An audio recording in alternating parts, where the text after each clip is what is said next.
guys, welcome back to Ivy's Kitchen. I am still under quarantine while I am filming this video, so I am using what I have in my fridge and in my pantry. Today I am making my version of Mongolian beef, so if you're interested in seeing how I do this, keep on watching. Check out ivyskitchen.net for the recipe and tag me on social media if you do recreate my dish. For my Mongolian beef, I want to marinate the beef. So what I'm going to do is I have cornstarch here, and I'm going to mix the cornstarch with baking soda. And the reason why I'm doing this is because baking soda is actually the secret trick in getting your meat tenderized. So I'm going to go ahead and add the cornstarch to the bowl. Mix that up. Next, I'm going to add some Shaoxing wine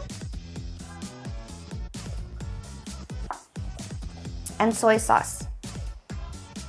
And we're going to mix this all together until we get a nice batter. And for some spice, I'm going to add just a pinch of white pepper. Just a pinch. You know what? I think I want to add an egg to this. We're just going to go ahead and add the egg whites to this.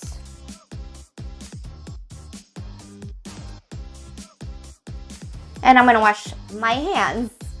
Okay, so I added an egg white. That also helps tenderize the meat. Next, I'm going to add sliced beef that I sliced thinly. I was using a boneless ribeye, but you could use flank steak or any type of sirloin steak, and it's about this thick. And you want to go ahead and cut your beef against the grain. So add your beef in there. So we're going to go ahead and coat this meat with the marinade. And we don't need to marinate this long. Just make sure that the meat is coated nicely with this. And if you want, you could just use your hands, but I don't want to use my hands right now. And we are going to start on the sauce. So I'm going to add about a 1/4 cup of soy sauce in here. Next, I'm going to add a 1/4 cup of water. I have about 4 tablespoons of brown sugar. You can use white sugar, but I like brown sugar because it's a little sweeter. And a tablespoon of the Shaoxing wine. Go ahead and take your spoon and whisk it together just so the sugar can slowly incorporate and dissolve in the sauce. And that's it. We are ready now to cook our beef. I'm not sure if my camera captured this because it's acting kind of funny. It keeps turning off on me, but I added some oil to the wok and added the meat to the pan. I am just frying this until the sides turn nice and crispy. And you want to spread your meat evenly in the pan so it will evenly cook. And as soon as you see the crust forming, you go ahead and turn the meat over.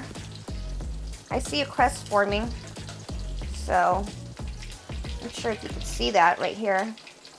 A nice crust. Turn the meat over. I'm going to lower the heat. Smells amazing, you guys.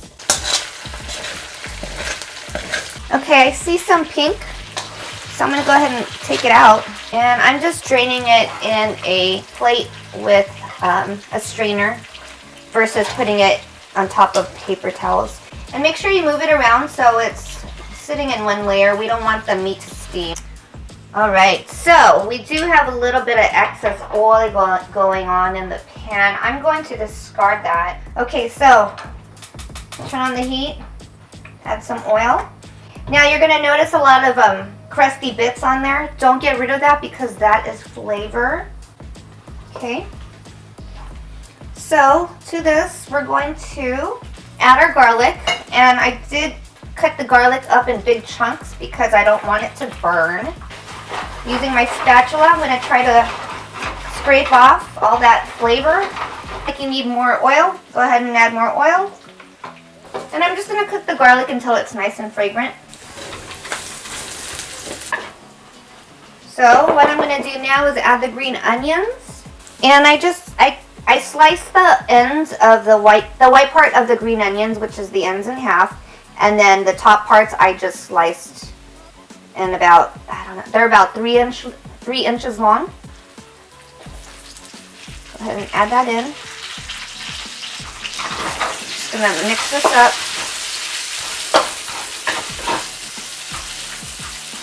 Now we're going to add the sauce.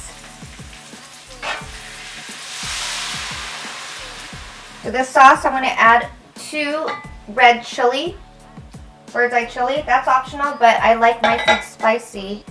And I'm going to add some ginger that I grated. We're going to let the sauce do its thing, bring it to a boil, and then we're going to toss in the meat. Okay, I hear it bubbling. So what I'm going to do now is, I'm just going to let it bubble for about a minute. Scrape up all those goodness while it boils. Then I'm going to add the slurry, which is cornstarch mixed with water just to thicken up the sauce. You can see that nice velvety sauce starting to come together. Nice and thick. I'm able to scrape off all of the fond off the bottom of my wok. And now we can add the meat.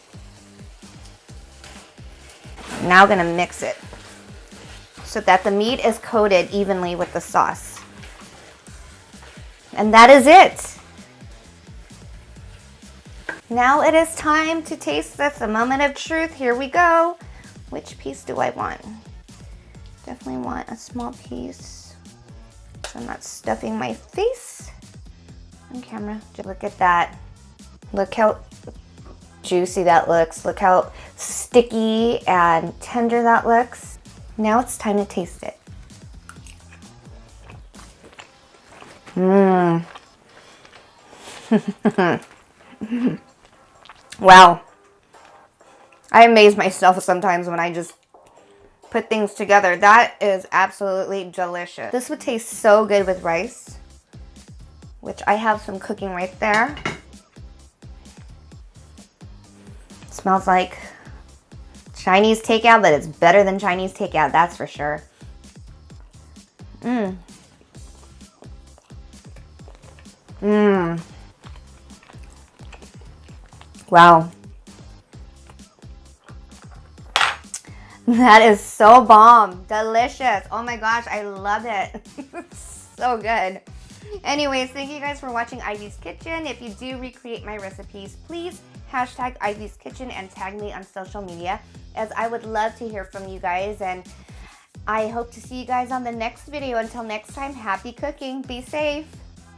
Thank you guys for watching. Please don't forget to subscribe and tap on that notification bell. For my recipes, please check out ivyskitchen.net. And if you do recreate my recipes, I would love to hear from you. So please tag me on social media and hashtag Ivy's Kitchen. Until next time, happy cooking.